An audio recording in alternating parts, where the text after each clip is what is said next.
I recently finished this 3D printed moon project, a glowing moon lamp with a smart base that shows the current phase, the moonrise time, the next full moon, and even weather info.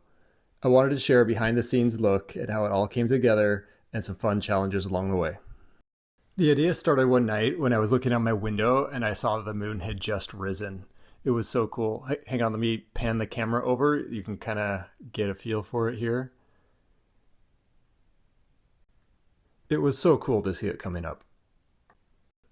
But have you ever seen the moon just as it's peeking over the horizon? It looks gigantic. You think it's going to be this little thing, and then it fills your binoculars. I realized I needed a project that would tell me when to look. I didn't know how to bring it all together until one day I was browsing printables and I found the moon lamp.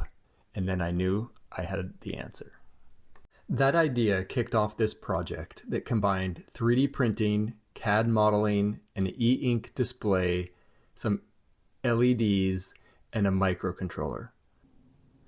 I wanted it to both look amazing and to notify me when the full moon was rising. This 3D printed moon is pretty amazing.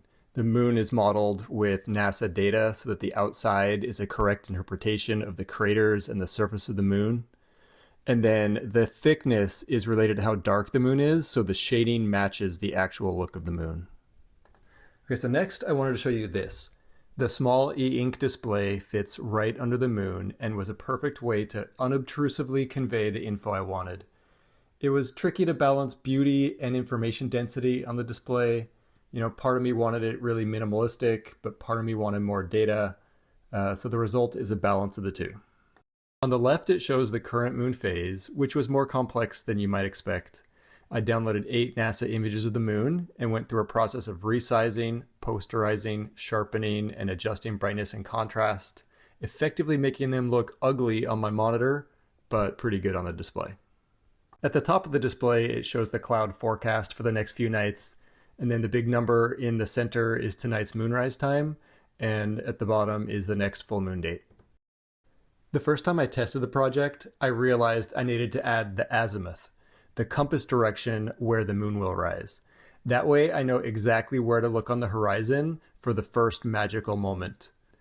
All of this data comes from a couple weather and astronomy web services that are pretty easy to integrate. The moon model was designed to be a standard lamp, but with no brightness settings, it would be either too bright at night or too dim during the day. So I put in tunable LEDs so that during the day they're quite bright, and at night they dim down to a soft glow. That way it can stay on all the time. This is actually a big deal compared with a standard bulb. My LEDs are 20 times brighter in the day than in their nightlight mode. One of the more important aspects of the project is how it notifies me of the moonrise. I added a speaker so that when it's time, it can play a few sound cues. The speakers and audio system are really bad, so a few beeps are the best I could do. The quiet, crappy audio is perhaps my biggest regret with the build. Anyway, it plays Moonlight Sonata an hour before moonrise, and then when the moon first peeks over the horizon, it plays Bad Moon Rising. So that's my cue to grab my binoculars. So what do the internals look like? Let me unscrew the moon from the base to show you. There's the ring of the 12 RGB LEDs that I usually leave in a warm white glow. I tried color effects, they looked pretty cheesy. Except during eclipse, I turn it red that day. The brains of the operation is a Sparkle Motion Mini. It's an ESP32 microcontroller specialized for LEDs. It also drives the e-ink display and the small speaker underneath. Almost every pin is used, and it's powered over USB, and it runs continuously. I made the front coverage kind of snap fit. I didn't put a lot of effort into it because it wasn't very problematic. I didn't like how the white was showing through, so I covered that all up with black. And then it's just connected with a ribbon over here. You can kind of see around the back. Wow, it's hard to see, but there's a driver board in the back there where all the wires are soldered to, and then all the wires end up coming around the side in this ribbon cable that's connected to the e-ink display. It doesn't need power, but power's Not really a concern for me since, the LEDs are on all the time, so it just always needs a power source. So I went through a whole lot of prototypes before getting this right. The first moon prints showed visible layer lines, so I ran a lot of little experiments to try to improve it. Some of them made it better, and some of them ended up making it worse.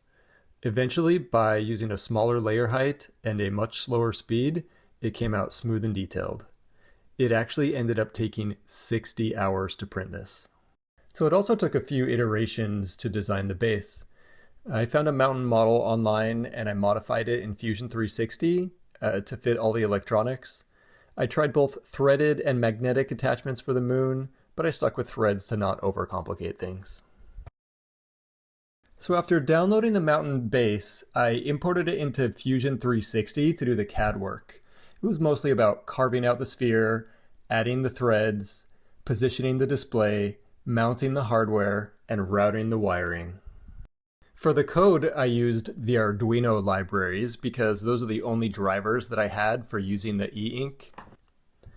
I developed in VS Code with the Arduino extension so that I could leverage Copilot built in.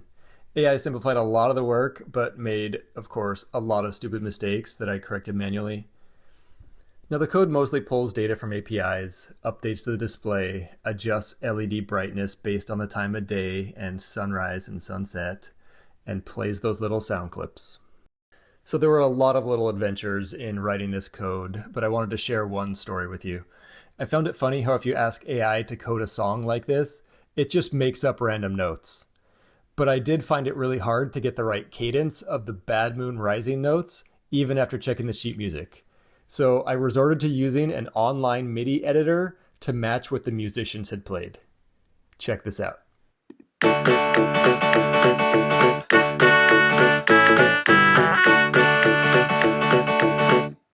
Okay, that was so amazing. I literally had to keep listening to it over and over again. I had a blast creating this project, and I hope you enjoyed this behind-the-scenes look. Now, whenever the full moon is about to rise, the lamp gives me a nudge, and I never miss those few magical moments when it crosses the horizon.